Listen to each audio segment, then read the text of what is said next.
Hello বন্ধুরা, আশা করি তোমরা সবাই খুব ভালো আছো, সুস্থ আছো। আমাকে যে কোনোদিন এই ধরনের কোনো ভিডিও করতে হবে সেটা আমি স্বপ্নেও ভাবিনি। বেশ কিছুদিন ধরে যবে থেকে ধরো ইউটিউব, ফেসবুক আমার ভিডিওগুলো সার্কুলেট করা শুরু করেছে, তবে থেকে নেগেটিভ কমেন্টস আমার ব্লগে আসে। এবার নেগেটিভ কমেন্টস বলতে যেগুলো বোঝায়, ধরো কারুর ব্লগ ভালো লাগলো না, বললো যে এই পার্টটা ভালো লাগেনি বা এই রান্নাটা ভালো লাগেনি বা এটা খারাপ, সেরকম না। যে ধরনের কমেন্টস আসে সেগুলো হলো কপি কপি কপি। আমি নাকি কোনো একটা পার্টিকুলার ইউটিউবার, তার থেকে ব্লগ কপি করি, তার মতো করে করার চেষ্টা করি, তার লাইফস্টাইল কপি করি, সবকিছুই নাকি কপি করি। শুরুর দিকে যখন এই ধরনের কমেন্টস আসতো দেখে মানে ভীষণ মন খারাপ লাগতো। তখন কি করতাম, আমি কমেন্টস গুলো ডিলিট করে দিতাম। তো ভীষণ ডিসহার্টেন্ট লাগতো। বিদ্যুৎ আমাকে তখন বলতো যে এগুলো নিয়ে মাথা ঘামাস না, যে যেটা বলছে বলুক, তুই তোর কাজটা করে যা, তুই যেরকম কাজ করছিস করে যা, বাকিটা নিয়ে চিন্তা করিস না। তো আমি ওগুলার আস্তে আস্তে গায়ে মাখতাম না। যখনই এই ধরনের কমেন্টস আসতো আমি ডিলিট করে দিতাম। রিসেন্টলি বেশ কিছুদিন ধরে দেখছি প্রচুর নেগেটিভ কমেন্টস এসছে, এবং শুধু নেগেটিভ কমেন্টস বলবো না, মানে আমাদেরকে তো বলা হচ্ছেই যে আমরা কপি করছি সেই পার্টিকুলার ব্লগার। এমনকি আমরা নাকি আমাদের মেয়েকেও শিখিয়ে পড়িয়ে দিচ্ছি যে সে যাতে ওইভাবে কপি করে। মানে আমাদের ওপর তো পার্সোনাল অ্যাটাক হয়েছে, আমার 10 বছরের যে মেয়েটা তাকেও ছাড়েনি। মানে আমি জাস্ট ভাবতেই পাচ্ছি না যে আজকে এই ধরনের কমেন্টস শুনতে হচ্ছে। তার আগে একটু ফ্ল্যাশব্যাক দিই। 2023 সালের ডিসেম্বর মাসের 22 তারিখ আমি ফেসবুকে একটা ব্লগ আপলোড করি। আমেরিকায় সকালে নতুন বাসনে ব্রেকফাস্ট খেয়ে আইকিয়া গিয়ে করলাম শপিং। স্যান্টার সাথে হঠাৎ হয়ে গেল দেখা, রাতে বানালাম চিকেন স্টিউ। এইটা যেদিনকে পোস্ট করি সেদিনকে আমরা ট্রাভেল করছিলাম, মোটামুটি যেতে 3-4 ঘন্টা মতো লাগবে। তো আমরা গাড়ি করে যাচ্ছিলাম, তো বিদ্যুৎ ড্রাইভ করছিল। আমি মাঝে মাঝে দেখছিলাম যে ভিডিওটা কেমন পারফর্ম করছে, ভিডিওটা দেখে তোমরা কিরকম ফিডব্যাক দিচ্ছ। জেনারেলি আমার ভিডিওতে একটা পার্টিকুলার টাইমের মধ্যে যত ভিউজ হয় সেই ধরনের ভিউজ আসছে না। তো আমার খুব অদ্ভুত লাগছিল। তারপরেই হঠাৎ করে ফেসবুক থেকে একটা নোটিফিকেশন আমাকে পাঠানো হয়। আমি সেটা তোমাদেরকে একটু পড়ে শোনাচ্ছি, আমি স্ক্রিনশটটা দিয়ে দেবো। আমাকে নোটিফিকেশনটায় লেখা হয়, your page is not following our community standards and terms of use. আমি নাকি ফেসবুকের কমিউনিটি বা গাইডলাইন সেগুলো ফলো করছি না, অন্য কারুর ফেক নেম ফটো দিয়ে ভিডিও পোস্ট করছি, অন্য কারুর কন্টেন্ট পোস্ট করছি বা ভিডিও থ্রু দিয়ে অফেন্সিভ কিছু করার চেষ্টা করছি। সেটার জন্য ইউটিউব আমার পেজটা বন্ধ করে দিয়েছিল, আর কেউ দেখতে পাচ্ছিল না। এবার যখন আমি নোটিফিকেশনটা পাই আমি আপসেট হয়ে গেছি। তখন আমি কি করলাম, বিদ্যুতের ফোনটা নিয়ে আমি বিদ্যুতের ফোন থেকে চেক করার চেষ্টা করলাম যে ফেসবুকে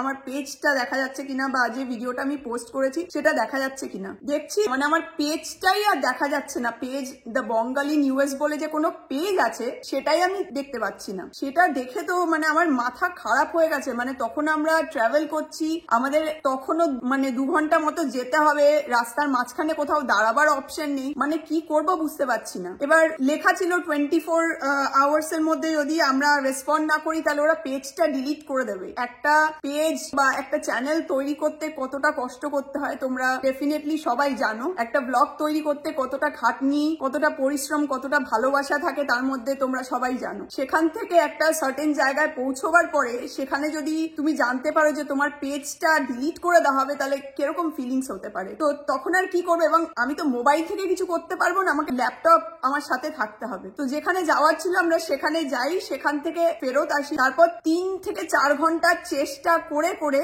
আলটিমেটলি যা যা স্টেপ গুলো ফলো করার গুগল চেক করে করে বিদ্যুৎ তারপরে ইউটিউবকে যা যা মানে প্রুফ দিতে বলেছিল সেই সব করে ঠোরে পরের দিনকে প্রায় বেলা হয়ে গেছে, তখন গিয়ে আমাদেরকে একটা মেসেজ পাঠানো হয় যে আমাদের পেজটা ইজ ওকে নাও, মানে পেজটা এখন আবার ভিজিবল টু দ্য পাবলিক। আমাদের পেজটাতে রিপোর্ট করে করে মানে পেজটাকে বন্ধ করে দিয়েছে। ইউটিউব বলো, ফেসবুক বলো, জেনারেলি কি হয় যখন কোনো ভিডিওতে প্রচুর মানুষ লাইক দেয় তখন ফেসবুক বা ইউটিউব, ওটা তো একটা সিস্টেম, মানে কোনো পার্টিকুলার মানুষ তো সেটাকে কন্ট্রোল করছে না। তো সিস্টেম ভাবে যে তার মানে সবার খুব ভালো লাগছে, তখন আরো বেশি করে ভিডিওটাকে সার্কুলেট করে। কিন্তু অপোজিটটাও হয়, যদি বেশিরভাগ মানুষ ডিসলাইক মারতে থাকে বা রিপোর্ট করতে থাকে তখন সিস্টেমের মনে হয় কি তার মানে এই ভিডিওটা বোধহয় ভালো না, অফেন্সিভ। তখন কি করে আর বেশি সার্কুলেট করে না, বেশি মানুষের কাছে পেজটা বলো বা ভিডিওটা বলো পৌঁছতে পারে না। তখন কি করে ইউটিউব বা ফেসবুক মানে তোমার ভিডিও বা তোমার চ্যানেলকে আর প্রমোট করে না, তোমাকে আর বেশি লোকজন দেখতে পারবে না।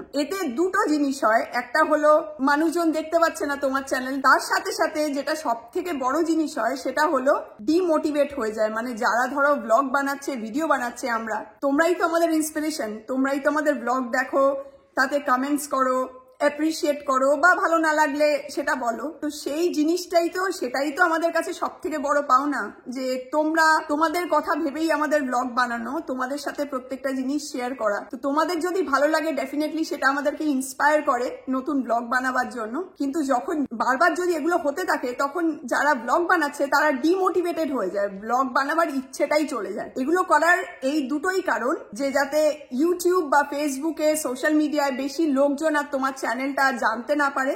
আর সব থেকে বড় জিনিস, তোমাকে ডিমোটিভেট করা হয়। তখন তোমার মনে হবে কি যে না, আমার করে তো কোনো লাভ হচ্ছে না, কেউ তো অ্যাপ্রিসিয়েট করছে না, কেউ ভালো বলছে না, তাহলে আমি আর ব্লগ বানাবো না। আস্তে আস্তে তোমার মধ্যে থেকে সেই পজিটিভ এনার্জিটা চলে যায়। কিন্তু তোমরা আমাদের ব্লগ এত ভালোবাসো, ফেসবুকে এত ভালোবাসা পাই, ইউটিউবে এত ভালোবাসা পাই, সেটাই আমাদেরকে প্রত্যেকদিন মোটিভেট করে নতুন ব্লগ বানাবার জন্য। এবং যবে থেকে তোমরা আমাদেরকে অ্যাপ্রিসিয়েট করা শুরু করেছো, ইউটিউব বলো, ফেসবুক সার্কুলেট করা শুরু করেছে, তবে থেকে এই ধরনের কমেন্টস আসছে। আমি কিছু কমেন্টস তোমাদেরকে পড়ে শোনাবো, যেগুলো আমি স্ক্রিনশট নিয়ে রেখেছি। কমেন্টস গুলো আমি ডিলিট করে দিই, কারণ সেগুলো ভীষণ ভাবে ডিমোটিভেট করে। স্ক্রিনে কমেন্টস গুলো আমি তোমাদের সাথে শেয়ার করব। এটা আগে হয়েছিল ইনডিরেক্ট ভাবে কমেন্ট করে আমার চ্যানেলও বন্ধ করার কথা বলা হয়েছে। ইউটিউবে একটা ভিডিও বানিয়েছিলাম আমি, বাড়িতে কোজাগরি লক্ষ্মী পুজো, সেই ভিডিওটাতে একজন কমেন্ট করেছে, আপকা চ্যানেল আপ প্লিজ বন্ধ করো, মানে চ্যানেলটা বন্ধ করো। তারপরে ফেসবুকে একটা ভিডিওয়ে একজন কমেন্ট করেছে সেই পার্টিকুলার ব্লগারের নাম নিয়ে, ওনাকে নকল করলেই কি ওনার মতো হওয়া যাবে বলে কোয়েশ্চেন মার্ক দিয়েছে। তারপরে গত বছর ক্রিসমাসের জন্য আমি একটা ব্লগ বানিয়েছিলাম, যে আমেরিকায় শুরু করে দিলাম ক্রিসমাসের প্রস্তুতি, লাঞ্চে বানালাম চিকেন মহারানী। তাতে কমেন্ট করেছে, চিকেন মহারানী বানিয়ে কি নিজেকে মহারানী ভাবছেন? মহারানী একজনই, আর তিনি হলেন, নামটা দেওয়া আছে। এবছর নববর্ষে প্রচুর তোমরা অ্যাপ্রিসিয়েট করেছো সেই ব্লগটা, কিন্তু তার মধ্যে একজন যতই শিখিয়ে পড়িয়ে মেয়েকে দিয়ে নববর্ষের প্রণাম বলান, সেই পার্টিকুলার ব্লগার এর নাম দিয়ে লিখেছে তিনিই বেস্ট। মানে আমি জানি না, ভিডিওর সাথে তো কোনো লিঙ্ক নেই, আমার মেয়ে নববর্ষের প্রণাম বলেছে, সেটার সাথে সেই পার্টিকুলার ব্লগারের কি সম্পর্ক আমি সত্যিই জানি না। মানে হ্যাঁ, এই ক্ষেত্রে তো আমি আমার মেয়েকে আমরা শিখিয়েই দিয়েছি যে নববর্ষের প্রণাম সবাইকে বলতে, খুব স্বাভাবিক। শুধু আমি বলে না, প্রত্যেকটা বাবা মাই ছোটবেলা থেকে, আমার বাবা মাও শিখিয়েছে, সবার বাবা মা শেখায় ছোটবেলা থেকে। আমরা আমাদের ছেলে মেয়ের মধ্যে ভালো জিনিসগুলো, ভালো কোয়ালিটিস গুলো, বড়দেরকে প্রণাম করবে, নববর্ষের শুভেচ্ছা, বিজয়ের প্রণাম, এগুলো সবাই আমাদের বাবা মারাও শিখিয়েছে আমাদেরকে। এখন আমি আমার মেয়েকে শেখাই, যেরকম আর 5 জন শেখায়। এতে তো মানে এতে আলাদা করে বলার কি আছে? আমি শিখিয়ে দিয়েছি, আর মিষ্টুকে আমি শিখিয়ে দিয়েছি, আমি বিদ্যুৎ দুজনেই শিখিয়েছি। আগের বারও বলেছিলাম ওর মধ্যে এই ভালো বাঙালি কালচার গুলো যাতে চলে আসে আমাদের মতো, সেটাই আমরা করছি। আর এতে আমাদের বলতে তো কোনো লজ্জা নেই। মানে আমাদেরকে কেন এইগুলো বলা হচ্ছে আমি এটাই বুঝতে পারছি না। ওটা তো গেল। তারপরে আরেকটা ভিডিও, মা অসুস্থ হয়ে যাওয়ার পরে আমি যখন কলকাতা এমার্জেন্সিতে চলে গেলাম, তখন বিদ্যুৎ মিষ্টু মিলে বানিয়েছিল আমেরিকায় মা ছাড়া মিষ্টুর জীবনের প্রথম এত বড় টুর্নামেন্ট। ওই ভিডিওটাতে একজন কমেন্ট করেছে, আর্চারি শিখে কি যুদ্ধ জয় করবে? শেখানোর হলে নাচ গান বা ওনার মেয়ের মতন পিয়ানো শেখান। আমি জানি না আমার কি বলা উচিত।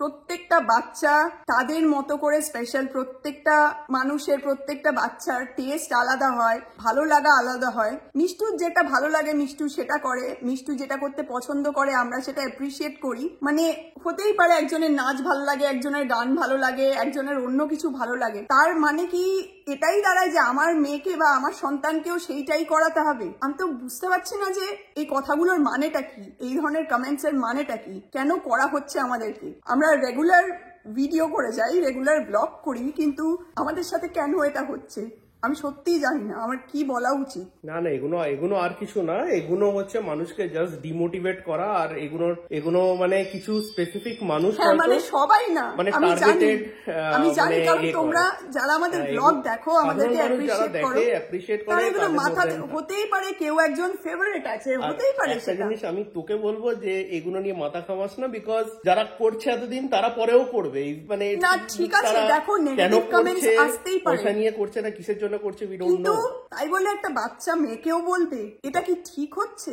মানে এটা এটা তাদের করা রুচি, কি যেটা তারা করছে এটা কি সেটা তাদের করা রুচি, খুব সেটা দরকার? সেটা দরকার বললেও তারা করবে, না বললেও তারা করবে। মিষ্টুকে যারা পার্সোনাল অ্যাটাক করছে, এই ধরনের কমেন্টস করছে, আমার একটাই কোয়েশ্চেন যে মিষ্টুর দোষটা কি? মিষ্টু তো 10 বছরের একটা বাচ্চা, ও তো এইসব কিছু বোঝেও না, জানেও না। ও আমাদেরই মতো খেতে ভালোবাসে, কথা বলতে খুব ভালোবাসে, এবং ও যেরকম এক্স্যাক্টলি সেটাই তোমরা আমাদের ব্লগে দেখতে পাও। আমরা এক্সট্রা কোনো এফোর্ট বা এক্সট্রা কিছু করে সেটাই। ওকে ব্লগে তোমাদের সামনে দেখাই না। ও যেরকম সেরকমই ও ব্লগে আসে। ওর ঝোঁকটা হচ্ছে স্পোর্টস, ওর হচ্ছে সুইমিং শিখবো, তাইকন্ডো, তারপর এখন রিসেন্টলি আবার শুরু করেছে হর্স হর্স রাইডিং রাইডিং। শিখবো। বাবা মামা আমার হর্স রাইডিং শেখার খুব ইচ্ছে। আমরা ওটাতেই এনকারেজ করি। ও যেটা পছন্দ করে সেটাই আমরা ওকে এনকারেজ করি, ওকে কিছু ফোর্স করি না যে তোমাকে নাচ করতে হবে বা গান করতে হবে। প্রত্যেকটা বাচ্চা আলাদা, তাদের টেস্ট আলাদা। তাহলে কেন মানে এইগুলো বলার কারণটা কি?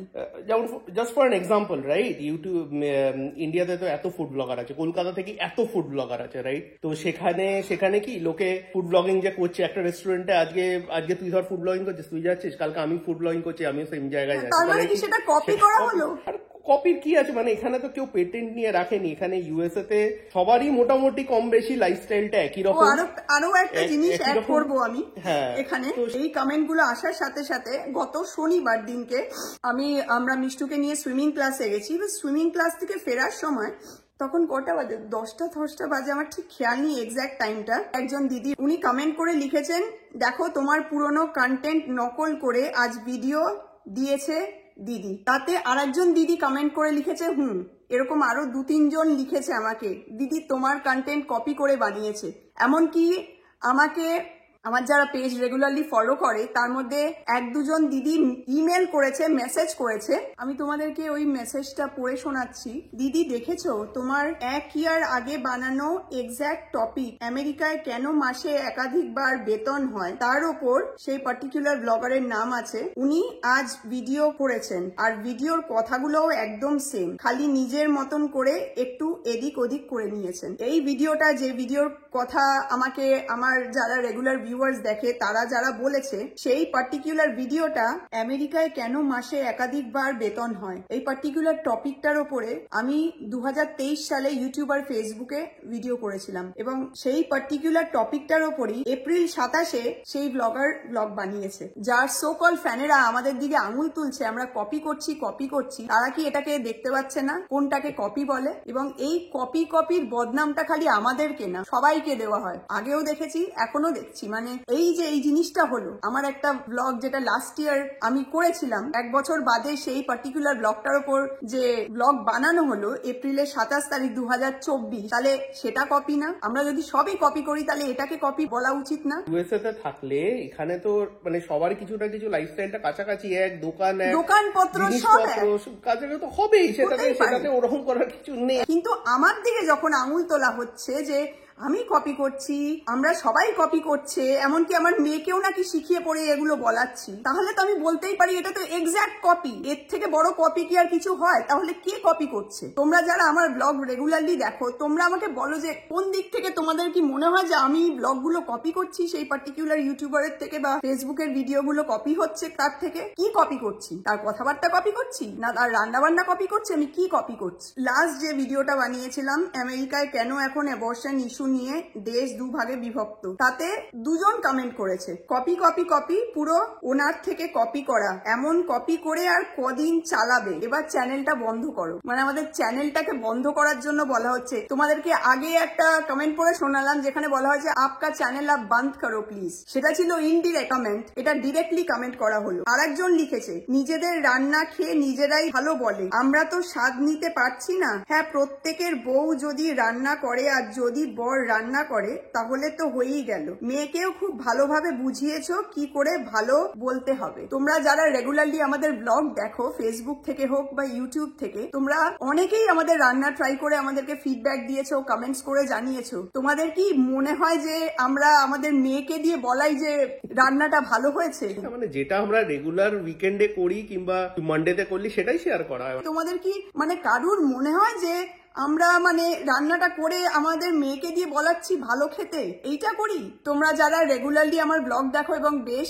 অনেক দিন থেকেই দেখো, তোমরা জানো যে 2022 মনে হয় ক্রিসমাসে আমরা চিকেন অ্যালাকিভ বানিয়েছিলাম এবং 3 জনের 3টে অ্যালাকিভ বিদ্যুৎ বানিয়েছিল, তার মধ্যে একটা অ্যালাকিভ ঠিক মতো কুক হয়নি, চিকেনটা কুক হয়নি ঠিক করে। সেটা আমরা শেয়ার করেছিলাম তোমাদের সাথে। আমরা বলেছিলাম যে চিকেনটা ভালোভাবে কুক হয়নি, তো আমরা আবার ট্রাই করবো। এবং সেটা ট্রাইও করেছিলাম একটু ডিফারেন্ট ওয়েতে। আমাদের অ্যানিভার্সারিতে আমরা অ্যালাকিভ বানিয়েছিলাম ইন আ সেটা খুব ডিফারেন্ট ভালো ওয়ে। হয়েছিল। সেটা খুব হতেই পারে, কোনো রান্না ভালো খারাপ হলে পরে সেটাও আমরা শেয়ার করি। আমরা খেতে ভালোবাসি, খাওয়াতে ভালোবাসি, রান্না করতে দুজনেই ভালোবাসি, সেটাই তোমাদের সাথে শেয়ার করি। আমাদের মেয়েকে দিয়ে বলাবার কোনো দরকার নেই যে এইটা ভালো খারাপ। আর একটা ছোট বাচ্চা মেয়েকে আমরা কোনো কিছু শিখিয়ে পড়িয়ে দেবো যেটা বলাটা ঠিক না, মিথ্যে কথা বলা শেখাবো না, জাস্ট ব্লগ করার জন্য এইগুলো করবো আমরা? একটা লিমিটের মধ্যে থাকা ভালো। আমরা কারোর সাথে থাকি না, পাশে থাকি না, আমি আমার মতো ব্লগ করি। ওইরকম তারা ওরকম করবেই, এবং সেটাই হচ্ছে আমি বুঝতে পারি, মানে আমি সত্যি বুঝতে পারি না যে হতেই পারে কাউকে ভালো লাগে, কাউকে ভালো লাগে না, তাহলে তার ব্লগ দেখো না। এবং এটা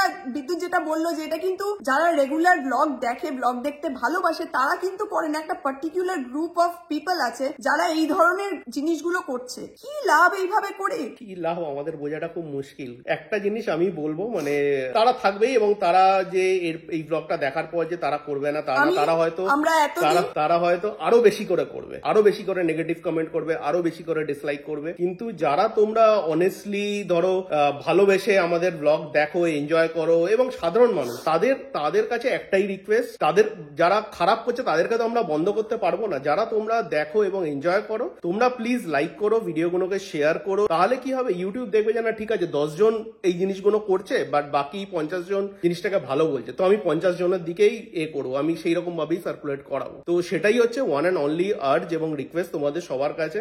বাট বাকি যারা খারাপ কাজ করছে, আমি গ্যারিঞ্চাকে বারবার করে বলি, ডোন্ট জাস্ট ইগনোর দেম, কারণ তাদেরকে বলে কিছু হবে না, কিছু করবে না, এবং তারা কন্টিনিউ করতেই থাকবে। তো let's just ignore them, focus on your work. গত বছর ডিসেম্বর মাসে ফেসবুকে আমার পেজটা রিপোর্ট করে পেজটাকে বন্ধ করে দেওয়ার পরেও আমি কোনো ব্লগ করিনি। এটা নিয়ে বিদ্যুৎ আমাকে বারণ করলো যে যা করছে করুক, আমাদের পেজটা রিকভার্ড হয়ে গেছে, ছেড়ে দিক। এই ব্লগটা করতে আজকে বাধ্য হলাম। মানে নেগেটিভ কমেন্টস করতে করতে কোথায় গিয়ে দাঁড়িয়েছে যে পার্সোনাল অ্যাটাক হচ্ছে, আমার ছোট মেয়েটাকেও ছাড়ছে না। আমার মনে হলো এই ব্লগটা করাটা ভীষণ দরকার, তাই তোমাদের সাথে আজকে আমি শেয়ার করলাম। আজকে আর কিছু বলার নেই, বাস থ্যাংক ইউ ফর ওয়াচিং।